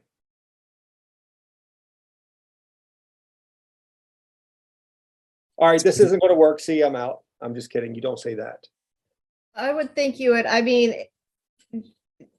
I don't know. I mean, I would just go wherever they feel, where they feel I'm most comfortable at. You know what I mean? Like, I'm not going to be like, no, we have to sit at your kitchen table. You know what I mean? No, Like, I yeah, feel of course. like- You wouldn't say like- that. You wouldn't say that. But some psychological stuff at play here, okay? Right. Look, who's calling the shots here? You want to be able to. The owner? We're calling the shots. Yep. We're calling the shots. If you start letting them dictate where we're going to go, what we're going to do, you're letting them call the shots. So I'm not saying like you said, Kim, like I'm not going to be like that, but I'm going to say, oh, you know what? I have a very intentional process here, and I like to meet at the table. It sounds like you want to meet in the living room. Tell me more about that. Right? Tell me more about that. Right? Tell me more about that. And they'll, whatever they say, go back to like, I found that with the documents that we're going to be looking at and with the presentation, it'll be easier to see everything on the kitchen table. I think it makes more sense to do that. Is that okay? I want this to be the best experience for you. Sound good? We're going to go over a lot of information tonight, and I want to make sure like we don't miss anything, and this is the best experience for you. Is that okay? Make it about them. What do you guys think? That's good. Don't, if you don't think that's good enough, let me know, because we got to get past it. You want to make sure, like, don't just be a knockdown for me. What if someone just whips out the religious part of things? What did you say, Cesar? What if someone just whips out some sort of let's say culture? Maybe they say that, oh, we do not talk business in the kitchen table. Great point. That's possible. I don't know of any cultures that are like that. However, if that is a thing, then I guess we're meeting in the living room. Well, but I promise you, I'm going to be very intentional about getting to the kitchen. So much so, when I would meet with people and I wasn't able to get them in the kitchen, I already knew that I lost control. Right? Like, Sabrina says, have you ever been put in an awkward situation? Yes, absolutely. Yes. Absolutely. When you're working with the public, when you're working with so many people, you will be put in awkward situations. Absolutely. I think that when you have a plan to sit at the kitchen table, I think people like for you to take control. They see that you have a system. Yes. Yes. And remember, people, they want to hire a professional,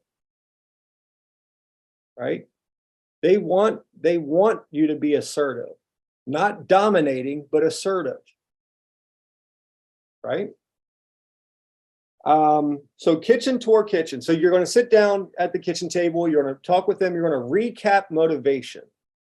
More often than not, you've talked to one of the parties, not the other. It's usually a couple. If there's more than one person who owns the home, it's usually a couple. Usually you've talked to one, but not the other. You want to recap motivation. You want to make sure everyone's on the same page. Both parties agree that they want to do this, and this is why. So you're going to recap on motivation. You're going to go do a tour. You're going to take notes of what needs to be done to the home. You're not going to tell them. You're going to take notes, right? You're just taking the notes. You're going to come back. Do you know why you're not telling them?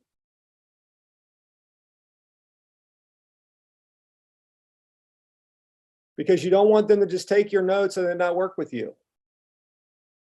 You don't want them to just take what you're suggesting and then not work with you. You're going to share this with them after they sign the agreement. Better yet, you know what can I give you a hack? This is what I did. I hired a stager for every listing to do an owner consultation, owner occupied consultation. So I would go through the home and I'm taking notes to give to the stager. I'm taking notes so I'm familiar with the property. I'm not going to tell them what to do with the house because one, if I come in and tell them they have to do a bunch of stuff, now I'm the bad guy. I don't want to be the bad guy. When the stager goes out, I already got the listing, right? I want to save money on the appointment. I don't want to get sucked into why they have to paint the neon green wall. I don't want to have that conversation. I'm trying to get that paperwork signed and get out of there. We'll let the stager go back and talk to them about that. And then it's also an added service. I'm letting the professional come in and do their thing. But Josh, do you recommend that we stage every home, or do you pick which home you stage? I'm talking about an owner occupied consultation. Gotcha. So the owner occupied consultation is most stagers will offer this. They'll go in and they'll take what the seller has and they'll help them rearrange what they currently have or move this out, or, you know what, the couch is awesome. Buy some throw pillows, these colors, buy these color throw pillows, move the couch over here, move the couch a little off the wall, paint this room, that type of stuff. You with me? Got it. And who pays that stager? You do. Got it. We pay before or we pay after it closed? Let me back up. I paid it. How you choose to run your business is how you choose to run your business. If you can convince the seller to pay for it, cool. I paid for it as part of my services. No, do we pay the stager? Can we pay them before or do we pay them after we close? Is it like a setup for that? That's going to depend on your relationship with the stager. I always paid my stager up front because I want to be paid up front as often as I can. I treated them like how I wanted to be treated. Victoria asked how much it was. At the time, I was paying $3.99 for this service. I know, well, at the time you could get it cheaper. My lady was awesome. I had a great relationship with her. All right. Okay, so you want to make sure you're tailoring the listing presentation to their needs, to their communication styles. We already talked about this a little bit. I don't think we have to dig in too much more into this unless you all have questions. Can we go back? I'm sorry, to the stage thing. I'm digressing, but real quick. Do you find it sometimes is better to, like, if you have a person, like for instance, the seller I'm working with right now, we're getting the tenants out, the furniture is going to be out, everything's going to be out, and then just like obviously getting it cleaned and everything. Do you find that that's sometimes better because then the people that are coming in can envision their stuff in the home? Like, you know what I mean? Like if it's gonna depend on price point. What's the price point? Well, it's a like a trailer type home. Oh so yeah, I'm not staging that. No, that's what I thought. I'm like, I'm not gonna. Staging. No. I mean, it's a nice trailer. It's like a big trailer. It's not like a small one, but it's a nice size, like 3-bedroom big trailer. But like, still, I'm like, I'm like that. I've been thinking about it. I'm like, what do I want to do with this thing? And the tenants' furniture right now is hideous in there. So like, I'm definitely not letting people in here looking at this thing, looking at with this stuff in here. But like, it sounds for that scenario, I would do that one just vacant. Yeah. Professionally cleaned, touched up the paint, the carpet, whatever, get it spruced up. But I would show that one vacant. Okay. Any other questions on this?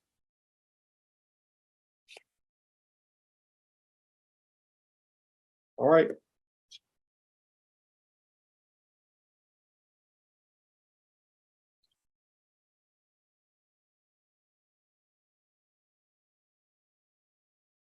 Bear with me, guys. I'm making sure we don't skip anything.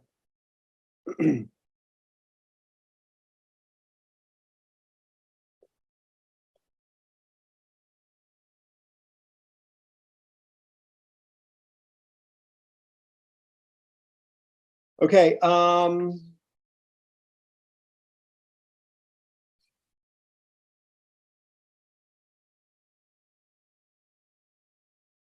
where is it? I just saw it here. Okay, I want to walk through this a little bit. I want to address this because I know when in my conversation, I'm not projecting on any of you. I'm just going to share from my experience in working with newer agents. Is that okay? Okay, so I'm not saying that anybody feels this way or thinks this way, but I know from my experience, my personal experience, and working with so many newer agents, I run into this situation often where newer agent doesn't feel confident that they're a good agent. They don't know yet. They haven't sold anything yet. So they're like, how can I go in here so confidently when I don't have any sales under my belt? Does anybody feel that way on this call at all? Okay, Kim, thank you for being honest. Diamond, thank you. Anyone else? Kate, awesome. So here's the thing. So I'm going to, Daniel, man, look at this. So much vulnerability. Thank you all so much. This actually like gives me the ability to help you guys. Helena says, heck yes. Sabrina says, yes. Okay, cool. This is going to be very good. This might be like the thing you take away from this call. Okay. So I would like as much engagement as possible for this. I'm going to ask you some questions. First and foremost, I'm going to ask you, have you passed your real estate exams? It's a trick question. Everyone here has. I know the answer to that is yes. Okay. So I know you all have passed your real estate exams. So chances are you already know more about real estate than most consumers. Can we agree? Yes. You just spent 2 hours, almost 2 hours in a class specifically about working with sellers, which is probably almost 2 hours more than the seller, a typical seller has spent in a class. Yes. Okay. You have access to some of the top agents in the entire region, which is more than you can say for most sellers. Yes. Okay. Now here's where the differentiators start to come into play, because a lot of agents can say that, right? But here's where the differentiator starts to come into play. Who here feels that they are ethical? So I'm seeing some hands go up. I'm seeing some yeses in the comments. Who here knows what they know and knows what they don't know? Okay, some yeses. How about that? It's almost like I've asked these questions before. Who here knows what they know, knows what they don't know, and knows the difference? Okay, more yeses. Awesome. Who here is comfortable asking other people for help when you don't know the answer? Okay, perfect. Now here's the differentiator. Is it possible? Oh, let me ask another question first. Is everyone here in a position where they're going to put their clients' needs before their commission? Raise a show of hands. Okay, all these yeses. Awesome. I love this. All right, now I'm not going to make disparaging comments about anyone, so I'll just ask a question. Is it possible that there are top selling agents in our marketplace who are unethical? Is it possible that there are top selling agents in our marketplace who put their commission before their clients' needs? Is it possible that there are top selling real estate agents who BS their way through it and don't check the facts? Okay, so when you say yes to those things, is it possible that you're a better agent than those agents?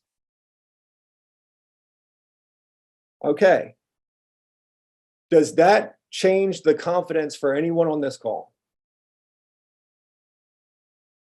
Does that give you the confidence? Seeing some thumbs up, seeing some yes, yes, yes, yes, yeah. Rely on that.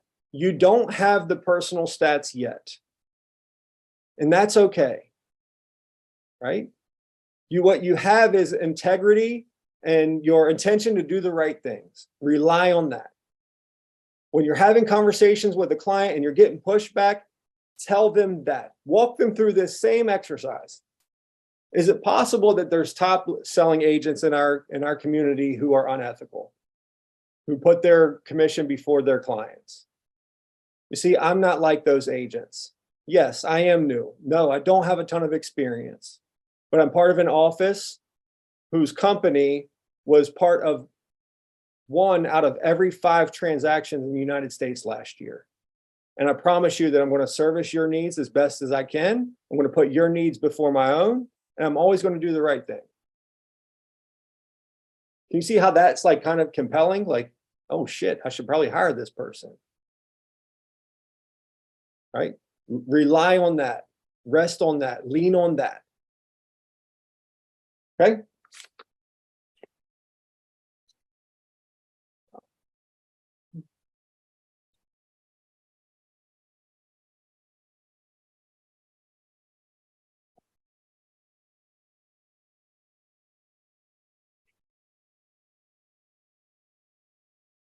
All right. We've covered all of this stuff.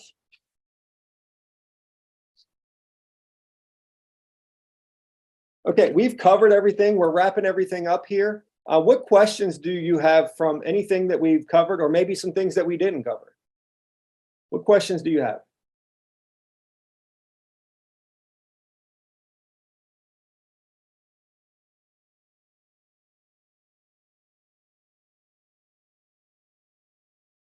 Man, no questions? Am I that good?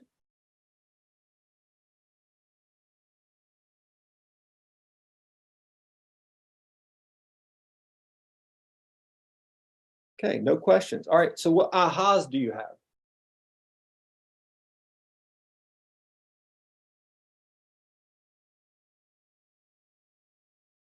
Learned a lot of useful information that I can take back and use. Thank you. Okay. I agree. I learned a lot too. What do you think was most specific? The bios, getting ready for a seller, the preparing for their house, to sell their house. I thought that was very informative. Like that pre-listing packet? Yes. Awesome. Awesome. I What else? echo Don as well. I think the listing packet, and kind of like what you said, maybe try to put one together and not wait till the last minute. So that was good. Yep, build it out. Build out your pre-listing packet, build out your buyer presentation, build out all that stuff. I agree also, the pre-listing packet. Love that. Anything else? Anything like- other than the pre-listing packet? I liked how the last little thing you did about building our, because I was thinking, because we want to have trust and confidence with our clients or our sellers, and then if we need to have the confidence in ourselves, because and I feel like you're the thing that you went through and about the integrity, and because I had a conversation with somebody the other day who was saying, yeah, I've read a lot about how realtors sometimes just say whatever they need to say in order to get the sale, and they're like, are you going to be able to do that, Kim? And I'm like, no, I'm like, that's not who I am, and I really appreciated you putting it out there that just because we might not know everything. I honestly feel like if you're a good person, good things will happen and people will see that. And that's just, I appreciate you saying that. So thank you. You're so welcome. I find so often that, we try to, and this applies for me too, right? There's people in my position doing things light years ahead of me, right? So when I'm talking about this, I'm talking from my own experience also. It's easy to compare our chapter 5 to someone else's chapter 20, right? But what we forget is the person who's on chapter 20, they also had a chapter 5. They also had a chapter 1, right? I was talking the top agent in our marketplace. Her name's Troyce Gatewood.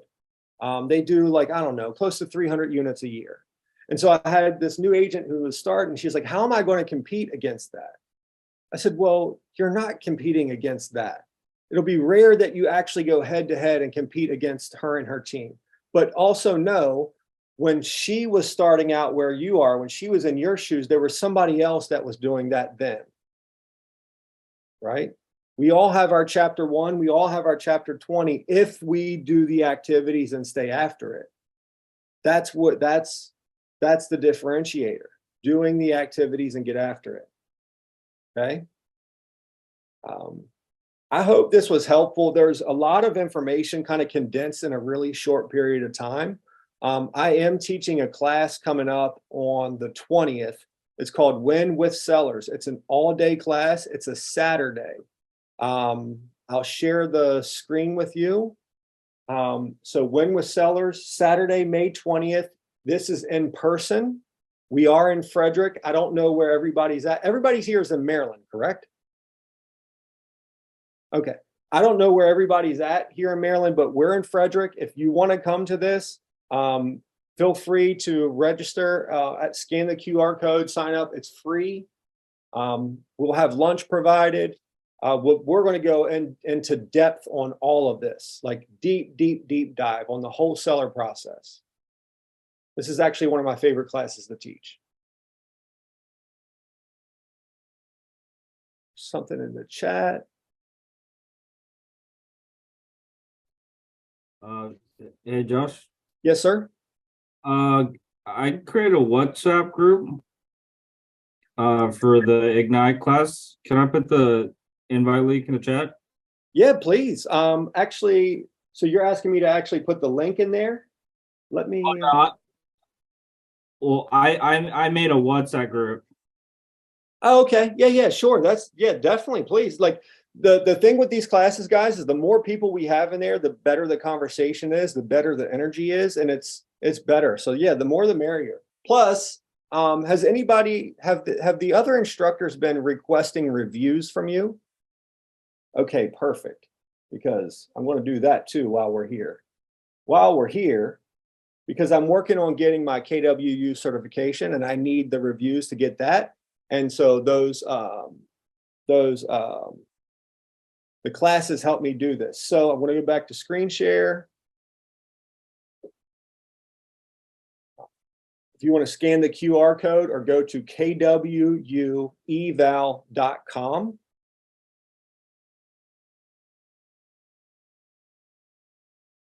You'll come to a screen that looks like this one here on the left-hand side. Our region is Maryland and DC.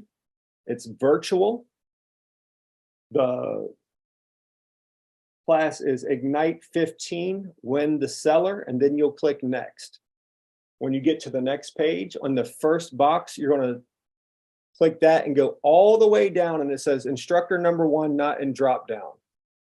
You'll select that, and then you'll put my name in the next line. It's Josh Gossard, and then you'll answer with your feedback on how you thought this evening was. Is this different than, because the other ones I've done look different than this? Like they put just a link in and you clicked on it, you put who it was for, and then you kind of just went through and filled it out. Possible. I don't know what everybody else is using. I apologize. Oh, I was just wondering. Are they using a Google Sheet? Yeah. Okay, so that's one way to do it. If you use a Google Sheet, you got to upload it to the system, but this just goes straight to the system. Yeah, okay. All right. Anything else I can help you all with before we wrap up? Can you go back to the QR code? Oh, yes. I'm sorry.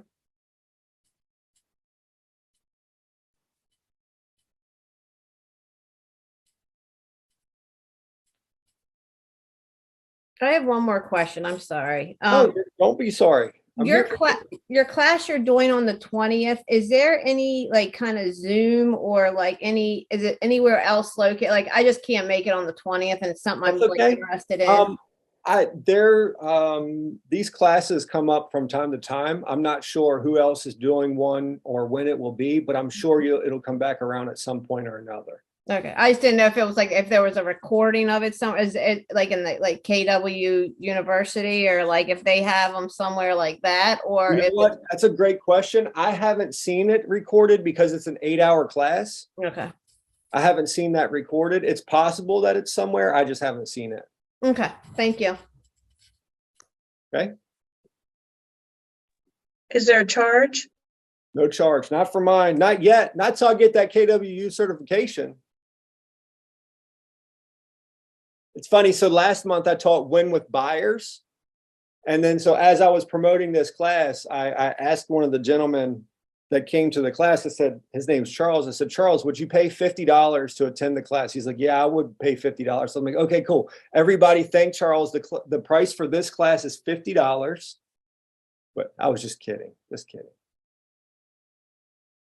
Nope, I'm doing them for free. Actually, no, I'm not doing them for free. I'm doing them for reviews. Like, you ever see the guy like will work for food? Like, I will teach for reviews. All right, are we good? Can you go to the next slide again? Next slide, yes, sir.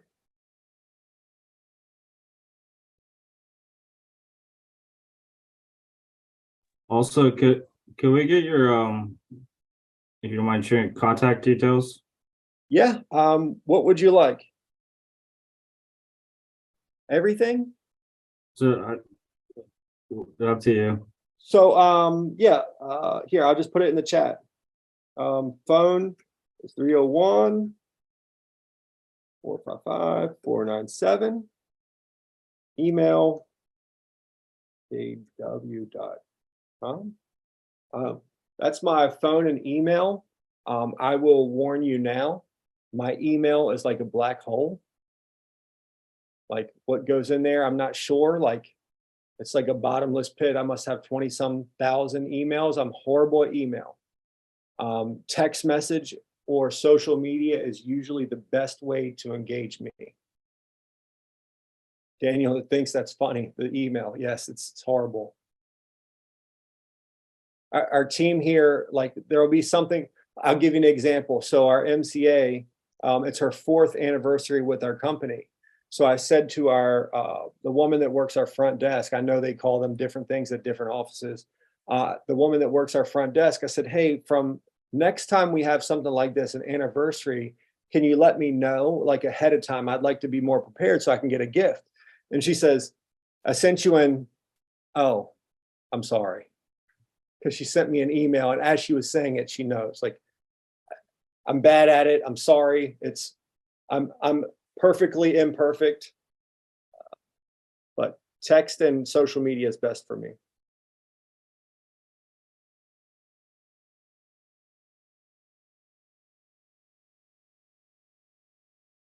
Awesome. Thank you.